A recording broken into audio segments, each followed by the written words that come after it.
तो स्टूडेंट्स कैसे हो? आशा करता हूँ अच्छे होंगे और आपकी जो विद्या ज्ञान स्कूल की जो तैयारी है वो बहुत अच्छी तरीके से चल रही होगी। बच्चों, हमने क्या है एक मैथ की सीरीज चला रखी है जिसका क्या है अगला पार्ट ये आ चुका है। ठीक है ना? जैसे कि आपके स्क्रीन पर क्या क्वेश्चन दिख रहे होंगे। और साथ में एक चीज़ और समझ लीजिए, हमारे अभी फिलहाल क्या है जो चल रहा है, जो सीरीज चल रही है केवल मैथ की सीरीज चल रही है। धीरे धीरे धीरे जैसे जैसे क्या है समय बढ़ता जाएगा, पास आता जाएगा एग्जाम, वैसे वैसे क्या है अदर सीरीज भी हम क्या है स्टार्ट करने वाले हैं। ठीक है ना? और हमारी यह है जैसे कि आपका रीजनिंग है वो भी लेके आएंगे, और साथ में क्या है आपका इसमें साइंस रहता है, हिंदी रहता है, इंग्लिश रहता है। ये सभी क्या है आपके सब्जेक्ट रहते रहते हैं, उनको भी क्या है हम इसमें इंक्लूड करने वाले हैं। आपको क्या करना है, केवल आपको इसमें वीडियो यदि अच्छी लग रही हो तो वीडियो को लाइक करें।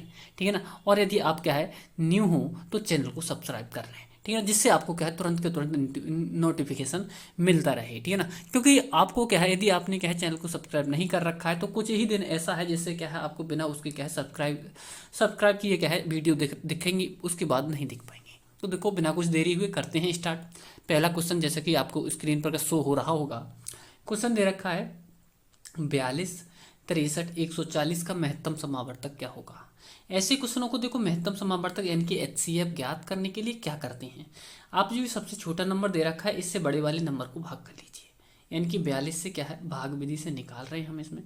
42 से एक सेकेंड पहले इरेज कर लेते हैं इसे, फिर करते हैं। हाँ जी, 42 से क्या है 63 को भाग कर लीजिए। ठीक है, करते हैं भाग, कितना एक बार चला जाएगा, 42 से कम 42, माइनस कर लो, 3 में से 2 जाएगा 1, यहाँ पे 6 में से 4 जाएगा 2।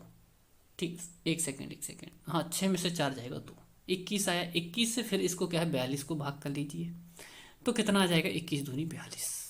कितना आ गया 21 दूनी 42, पूरा पूरा कट गया। इसका मतलब क्या आया हमारा 21, कितना आया 21। अब ये 21 से 140 भी डिवाइड हो जाए तब तो ठीक है, हमारा क्या है ये ऑप्शन बन जाएगा। यदि 21 से ये डिवाइड नहीं होता तो देखते हैं कैसा क्या रहने वाला है। तो देखिए यहाँ से देखो, पहली बात तो ये समझिए आप, यहाँ पे 21 ऑप्शन में भी दे रखा है, लेकिन यहाँ पे क्या होता है एच सी एफ का मतलब क्या होता है, एच का मतलब हाईएस्ट, सी का मतलब कॉमन, एफ का मतलब फैक्टर, यानी कि हाईएस्ट कॉमन फैक्टर। ऐसे बड़ा से बड़ा नंबर जो क्या है दी हुई संख्याओं को पूर्णतः काट दे, विभाजित कर दे। तो देखो यहाँ पे 42 को तो काट देगा 21, लेकिन क्या है 63 को भी काट देगा 21, लेकिन क्या है 140 को नहीं काट पाएगा। ठीक है ना? नहीं काट पाएगा, तो ये 21 हमारा बिल्कुल गलत आंसर होगा। फिर क्या बचा हमारा 14। 14 देखो 14 थी 42, ठीक है ना? क्या 63 काट सकता है हमारा इसे? ठीक है ना? तो देखो 14 से यदि क्या है इसको काटोगे 63 के लिए तो क्या है कितना कट सकता है, क्या नहीं कट सकता 14 से भी, तो ये भी हमारा क्या है राइट आंसर नहीं होगा। ठीक है ना? बचा कौन सा 7, 9, 9 तो कटेगा ही नहीं, ये केवल 63 ही काट सकते हो और इसे नहीं कटेगा। क्या बचा 7, 7 से इस नंबर को सभी को डिवाइड कर सकते हो तुम। देखो 7 6 42, 7 9 63 और 7 दूनी 14। ठीक है, 20 आया। तो ऐसा जो नंबर बनेगा वो आपका कितना हो जाएगा, ये एक तरीका। ठीक है, और एक तरीका आपको भाग विधि से बता दिया, यानी कि 42 से हमने इसको भाग किया तो 21 आया। अब 21 से क्या है इसको भाग करके देख लो 140 के लिए क्या कट रहा है नहीं कट रहा है, देख लीजिए। देखो 21 से भाग करो कितना बार जाएगा, देख लीजिए। सबसे पहले 7 एकम 7, 7 दूनी 14 ज़्यादा जा रहा है। ठीक है ना? तो कितना बार लगाते हैं, 6 बार लगाते हैं हम। कितना लगाते हैं, 6 बार लगाते हैं। ठीक है ना? लेकिन पूर्णतः कटना चाहिए तब तो हो जाएगा। तो देखो 7 से पूरा पूरा कट जाता, 21 से पूरा पूरा कट जाता तब तो हम 21 मान लेते, लेकिन क्या है ये पूरा पूरा नहीं कटा इसलिए इसे नहीं मान सकते। तो ऑप्शन नंबर हमारा कौन सा होगा, डी ऑप्शन आपका बिल्कुल राइट आंसर हो जाएगा। 2 नंबर क्वेश्चन देख लेते हैं क्या दे रखा है 2 नंबर क्वेश्चन में, बहुत ही इंपॉर्टेंट आपकी परीक्षा की दृष्टि से। क्या है देख लीजिए क्वेश्चन। देखो क्वेश्चन दे रखा है एक विद्युत उपकरण 60 सेकंड बाद तथा दूसरा 62 सेकंड बाद बजता है, वे दोनों एक साथ 10 बजे सुबह बजते हैं, तो वे फिर एक साथ कब बजेंगे। तो ऐसे क्वेश्चनों में हमें क्या करना होता है, हमें ऐसे क्वेश्चनों का लासा निकालना होता है। ठीक है ना? तो निकालते हैं हम इनका लासा, 60 और 62 का लासा। ठीक है, देखो करते हैं इसके गुणनखंड, 2 से करोगे 2 3 6, फिर से क्या है 2 से काटोगे 2 3 6, 2 एकम 2, 31। अब ये क्या है ऐसा कोई नंबर नहीं है जो दोनों को काट दे, अर्थात 30 से काट सकते हो एक बार, 31 से काट सकते हो। ठीक है, तो इन सभी का जो गुणनफल आएगा वो इसका क्या कहलाएगा, लासा कहलाएगा। यानी 30 दूनी 60 लिख लेते हैं, 2 30 और 31, इसे इरेज करके हमने लिख लिया 2 गुणा 30 और गुणा 31। इनकी सभी की गुणा करेंगे, वो हमारा क्या कहलाएगा, लासा कहलाएगा। ठीक है, करते हैं गुणा। 2 और 30 की गुणा करो कितना आ जाएगा 60, और 60 की और 31 की और गुणा करनी पड़ेगी, तो 0 तो आएगा ही आएगा गुणा करने में। 6 से करोगे 6 एकम 6 और 6 3 18, यानी 1860। इसका क्या आ गया लासा। ये है किसमें, सेकंड में है, तो इसका मतलब 1860 सेकंड बाद पुनः दोबारा से वो बजेंगी। ठीक है, लेकिन वो मिनट में चेंज कर ले रहे हैं हम इनके लिए। 1860 को यदि हम 60 से भाग कर दें तो किस में आ जाएंगे, ये मिनट में चेंज हो जाएंगे। 0 से 0 कट जाएगा, 6 3 18 और 6 एकम 6, अर्थात 31 मिनट बाद क्या है, ये पुनः घंटियाँ बजेंगी। ठीक है ना, पुनः विद्युत उपकरण के जो दे रखे हैं वो क्या है, बजेंगे। लेकिन वो ये पूछ रहा है एक साथ कब बजेंगे। पहले 10 बजे बजे थे, 31 मिनट बाद क्या है दोबारा से बजेंगे, यानी कि 10:31 पर क्या है वो दोबारा से बजेंगे। ठीक है ना, बहुत ही इंपॉर्टेंट क्वेश्चन है आपकी परीक्षा की दृष्टि से। अगला क्वेश्चन देखते हैं, क्वेश्चन नंबर 3। देखो फिर से क्या है, हमारा एचसीएफ का क्वेश्चन है। अभी हमने क्या है, सबसे पहला क्वेश्चन एलसीएम का देखा, सबसे पहला क्वेश्चन क्या है, हमने किसका देखा था, एचसीएफ का देखा था, दूसरा एलसीएम का देखा था। फिर से ये हमारा क्या है, एचसीएफ क्वेश्चन है। काफ़ी कई लगभग 3 से 4 क्वेश्चन आपके क्या है, एलसीएम एचसीएफ से बन जाते हैं। तो देखो ये भी इंपॉर्टेंट क्वेश्चन है। 3 संख्याओं का अनुपात दे रखा है 2:3:5। मासा इनका यानी एचसीएफ इनका 35 है, तो संख्याओं का लासा ज्ञात कीजिए। तो देखो ऐसे क्वेश्चनों को करने के लिए बहुत ही आसान और शॉर्ट तरीका आपको बताने वाले हैं। क्या दे रखा है, सबसे पहले जो अनुपात दे रखा हो उन सभी अनुपातों की गुणा कर लीजिए। 2 3 6 और 6 5 30। ठीक है ना, कितना आ जाएगा 30। अब इस 30 जो नंबर दे रखा है इस एचसीएफ की गुणा कर दीजिए, आपका एलसीएम बन जाएगा। ठीक है ना, बहुत ही सिंपल तरीका है। तो देखो 0 3 5 15 और 3 3 9 और 1 10, यानी 1000 आपका 1050 आपका बिल्कुल राइट आंसर हो जाएगा, जैसा कि ऑप्शन नंबर बी में दे रखा है। ठीक है, तो अगला क्वेश्चन देख लेते हैं। आगे दे रखा है क्वेश्चन नंबर 4। क्या बोल रहा है, दो संख्याओं का गुणनफल 1280 तथा उनका महत्तम समापवर्तक यानी एचसीएफ 8 है। संख्याओं का लघुत्तम समापवर्तक क्या होगा। तो इससे संबंधित आपको फॉर्मूला पता होना चाहिए। क्या होता है ऐसी क्वेश्चन का फॉर्मूला। देखो फॉर्मूला रहता है फर्स्ट नंबर इनटू में सेकंड नंबर बराबर में एलसीएम इनटू एचसीएफ। ये क्या रहता है, हमारा दो संख्याओं को गुणनफल दे रखा हो और उनमें से एक या लासा दे रखा हो या मासा दे रखा हो या फिर क्या दोनों अलग अलग संख्याएं दे रखी है, तो ऐसे क्वेश्चनों को सॉल्व करने के लिए इस फॉर्मूले का यूज करते हैं हम। ठीक है, तो देखो हमें फर्स्ट संख्या और सेकंड संख्या गुणनफल अलग अलग ना देके इन्होंने क्या है सीधा सीधा इनका गुणनफल दे दिया है, तो इस पूरे की जगह क्या लगा देंगे हम 1280। ठीक है, बराबर एलसीएम हमसे फाइंड करवा रहा है। Happy birthday to you. Happy birthday to you. मेरी बहन. Happy birthday. Happy birthday. Happy birthday. बनो किसी के हम कहीं से भी, हम जोड़ रहे हैं 100 टावर्स हर घंटे। गुणा एचसीएफ दे रखा है 8 से डिवाइड कर लीजिए इसके लिए। 8 एक कम 8 4 बचा 48 हो गया, 8 6 48 और एक 0 बचा, यानी कि इसका जो एलसीएम बनेगा वो कितना बनेगा 160।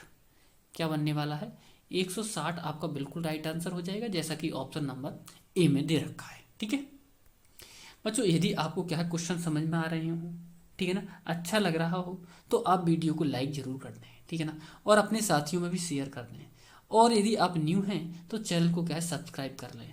ठीक है, जिससे हमारे लिए क्या है मोटिवेशन मिलता है। और साथ में ये बता दिया करें कमेंट करके कि सर हमारे समझ में आ रहा है, क्योंकि हमारे पास में एक ही रास्ता है, एक ही जरिया है जिससे क्या है हमें पता चले कि आप हम पढ़ा रहे हैं जो आपके समझ में आ भी रहा है या नहीं आ रहा है। ठीक है ना, यदि आपको क्या है अच्छे से समझ में आ रहा होगा तो अच्छी बात है। ठीक है ना, क्योंकि हमें तो आपको क्या है ये चीज़ ध्यान रखना कि आप ज़रूर कमेंट कर दें। जितने भी बच्चे देख रहे हैं, जितने बच्चों ने अभी तक देखा है, सभी बच्चे कमेंट जरूर कर दें नीचे। ठीक है ना, लास्ट में जब क्या है क्लास ऑफ होने के बाद। ठीक है, अगला क्वेश्चन देखते हैं। क्वेश्चन नंबर 5, पांचवा क्वेश्चन क्या दे रखा है देख लीजिए। देखो पांचवा क्वेश्चन बोल रहा है एक दुकान प्रत्येक 30वें ग्राहक को एक गिफ्ट कूपन तथा प्रत्येक 100वें ग्राहक को एक निःशुल्क टीवी देती है। कौन से ग्राहक को गिफ्ट कूपन और टेलीविजन दोनों प्राप्त होंगे। देखो ऐसे क्वेश्चन बहुत पूछता है आपके एग्जाम में। ये क्वेश्चन आपको, ऐसे क्वेश्चनों को डरना नहीं है, केवल नॉर्मल क्वेश्चन होते हैं, इनकी इस भाषा को समझना है और फिर क्या है कर देना है। ये बोल रहा है जैसे कि क्या है, कोई दुकानदार है, ठीक है ना, 30वें नंबर पर जो ग्राहक आएगा उसे क्या है एक गिफ्ट कूपन देगा, और जो 100वें नंबर पर ग्राहक आएगा उसे क्या है निःशुल्क टीवी देगा। ठीक है, तो बताइए ऐसे कौन सा ग्राहक आएगा जिसे दोनों गिफ्ट और क्या है गिफ्ट कूपन और क्या है कौन सा है निःशुल्क टीवी कूपन, ठीक है ना, दोनों मिलेंगे। तो देख लीजिए इनमें कौन सा नंबर क्या है आपसे इनसे कट रहा है, वही आपका राइट आंसर हो जाएगा। तो देखो क्या 100 कट रहा है 30 से और 100 से, 100 से तो कट जाएगा 100, लेकिन 30 से नहीं कटेगा, तो ये नहीं हो सकता। उसके बाद में बी देख लीजिए, यहाँ पे क्या है ये 100 से नहीं कटेगा, ठीक है, 30 से तो कट जाएगा। देखो ये भी नहीं कटेगा, लेकिन क्या है 300 100 से भी कट जाएगा और 30 से भी कट जाएगा। तो हमारा राइट आंसर क्या बनेगा, डी ऑप्शन आपका बिल्कुल राइट आंसर हो जाएगा। ठीक है, अगला क्वेश्चन देख लेते हैं। क्वेश्चन नंबर अगला है, ये बोल रहा है एक पाइप ए एवं बी एक टैंक को क्रमशः 10 घंटे और 15 घंटे में भर सकते हैं। दोनों एक साथ उसे भर सकते हैं कितने समय में। एक पाइप यदि क्या है एक टैंक है, इसमें एक पाइप चलाया जाए तो ये क्या है इसे 10 घंटे में भर देता है। यदि इसे न चला के दूसरा पाइप है एक, उसे चलाया जाए तो ये 15 घंटे में भर पाता है। अब बोल रहा है कि दोनों पाइप एक साथ चला दिए जाएं तो ये दोनों पाइप एक साथ कितने घंटे में इस टैंक को भर देंगे। तो देखो ऐसे सवालों को करने के लिए आपको सिंपल सा एक फॉर्मूला यूज करना है, एक्स वाई अपॉन में एक्स प्लस वाई, ठीक है ना, एक्स वाई अपॉन में एक्स प्लस वाई। अब कोई से वाले को एक्स मान लेना, कोई से वाले को वाई मान लेना, कोई फर्क नहीं पड़ता, ठीक है ना। तो देखो हम क्या है पहले एक्स की जगह 10 लगा दे रहे हैं, दूसरे एक्स की जगह 15 लगा दे रहे हैं, ठीक है ना। ऐसे ही अपॉन में यहाँ पे 10 लगाओगे, यहाँ पे 15 लगाओगे, बीच में प्लस का चिन्ह है, तो 15 और 10 जोड़ोगे तो 25 आ जाएगा। बस सॉल्व कर लीजिए अब इसे, 5 से काटेंगे, 5 तियाँ 15, 3 आया ऊपर, नीचे काटोगे 5 पंजे 25, और 5 से काट सकते हो 10 के लिए, 5 दूनी 10, 2 और 3 की गुणा करोगे तो कितना आएगा आपका, 2 और 3 की गुणा करोगे तो कितना आएगा, 2 3 6, अर्थात 6 घंटे में दोनों पाइप क्या है एक साथ खोल दिए जाएं तो इसे भर सकते हैं इस टैंक को, जैसा कि ऑप्शन नंबर बी में आपको दे रखा है। ठीक है, अगला क्वेश्चन देख लेते हैं। बच्चों एक एक क्वेश्चन आपको ऐसे दिमाग में फिक्स कर दिया जाता है, यहाँ पे इतने अच्छे तरीके से आपको पढ़ाया जाता है। बस आपको करना क्या है, बस वीडियो को लाइक कर दीजिए अच्छी लग रही हो, और चैनल को सब्सक्राइब कर लीजिए यदि आप न्यू हो तो, ठीक है ना, और अपने साथियों में शेयर जरूर कर दिया करें। ठीक है, तो बस आपको फ्री में देखना है, कुछ भी चार्ज नहीं है, बस आपको करना क्या है जो आपको बताया जा रहा है, बस इतना ही करना है, ठीक है ना, इसका कोई चार्ज नहीं लगता। क्वेश्चन दे रखा है एक पाइप किसी हौज को 12 घंटे में भर सकता है तथा एक अन्य पाइप पूरे हौज को 18 घंटे में खाली कर सकता है। दोनों पाइप एक साथ खोल दिए जाएं तो हौज को पूरा भरने में कितना समय लगेगा। अब देखिए एक भरने की बात कर रहा है, एक खाली करने की बात कर रहा है, यानी कि ये एक हमारा हौज है, एक हमारा टैंक है, ठीक है ना। इस टैंक को भरने में एक पाइप कितना समय ले रहा है, 12 घंटे का समय ले रहा है, और जो दूसरा पाइप है इसमें छिद्र 18 घंटे में खाली कर देता है, यानी इसमें एक छिद्र है एक पाइप का, उससे यदि क्या है खाली करने को छोड़ दिया जाए भरा हुआ पाइप, तो इसे कितने समय में खाली कर देता है, ये 18 घंटे में खाली कर देता है। अब दोनों पाइप चला दिए गए, यानी कि क्या है निकलने वाला भी पाइप चला दिया गया और भरने वाला भी पाइप चला दिया गया, तो ये जो पाइप है कितने समय में भर जाएगा। भर कब जाएगा, जब क्या है निकलने वाला ज़्यादा समय निकल ले रहा हो और कम समय में क्या है भर रहा हो, तभी भर सकता है ये पाइप टैंक। तो ऐसा ही हो रहा है, ठीक है। करते हैं, कैसे करोगे, अभी हमने देखा दो पाइप लगातार भर रहे हो तो हमने बताया था कि एक्स वाई अपॉन में एक्स प्लस वाई लगा देते हैं, ठीक है। ठीक इसी के विपरीत यदि एक भर रहा हो एक खाली कर रहा हो, तो ऐसे क्वेश्चनों को करने के लिए क्या करते हैं हम, एक्स वाई तो ऊपर रहता है ये नीचे, लेकिन क्या कर देते हैं एक्स माइनस वाई लगाते हैं, ठीक है।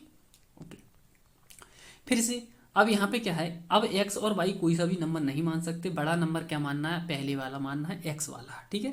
तो 18 पहले मानेंगे हम, 18 इंटू वाई की जगह 12, ठीक है ना। 18 में से 12 माइनस करो कितना बचेगा, 6, 6 से भाग कर लीजिए 18 के लिए, 6 तियाँ 18, 3 आया, 3 और 2 की गुणा करो, 1 सेकेंड कुछ गड़बड़ हुआ क्या, हाँ जी यहाँ 12 है ये, ठीक है।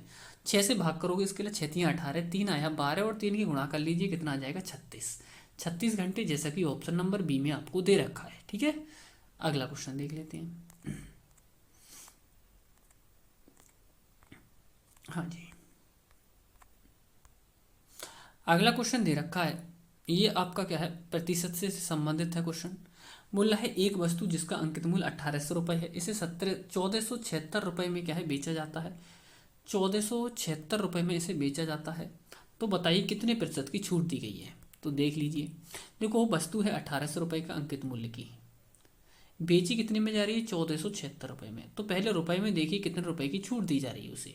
10 में से 6 माइनस करोगे 4 बचेगा, यहाँ पे कितना 9 में 7 माइनस करोगे 2 बचेगा, यहाँ पे कितना 7 में से 4 माइनस करोगे 3 बचेगा। 300 रुपये की उसे छूट मिली है। अब इसे परसेंट बनाएंगे तो हमेशा क्या है, परसेंट बनाने के लिए 100 से गुणा करते हैं। अपॉन में क्या है, प्रारंभिक मूल्य यानी क्रय मूल्य यानी अंकित मूल्य रहता है, ठीक है ना। तो 1800 हो जाएगा अपॉन में। बस सॉल्व कर लीजिए इसे, 2 जीरो से ये 2 जीरो कट जाएंगे। 18 से 324 को भाग करोगे तो 18 ही बाहर जाएंगे, क्योंकि 18 और 18 गुणा 324 होती है, ठीक है। तो देखो एक बार दिखा भी देते हैं, 18 एकम 18, कितने बचे, 18 और 2 20 और 2 4, 4 और 10 14, 144 हो गया। 18 8 144 यानी 18, तो उसे 18% की छूट दी गई है, इसीलिए उसे 324 रुपये का फायदा हुआ है, ठीक है ना। जैसा कि 18 दे रखा है ऑप्शन नंबर डी में। तो बच्चों आशा करता हूँ आपके अच्छे से समझ में आए होंगे क्वेश्चन, ठीक है ना। और यदि आपको अच्छे से समझ में आए हैं, यदि अभी तक आपने लाइक नहीं किया है तो वीडियो को लाइक ज़रूर कर दें, ठीक है ना। और एक आप न्यू हैं तो चैनल को सब्सक्राइब कर लें, ठीक है ना। और लास्ट में एक ही बात आपसे कही जा रही है, केवल इतना ज़रूर कर दें कि आपको यदि क्या है क्लास अच्छी लगी हो, ठीक है ना, तो एक अच्छा सा कमेंट कर दें, ठीक है ना। और क्वेश्चन समझ में आए हों तो उसके बारे में भी बता दें, ठीक है ना। थैंक यू दोस्तों।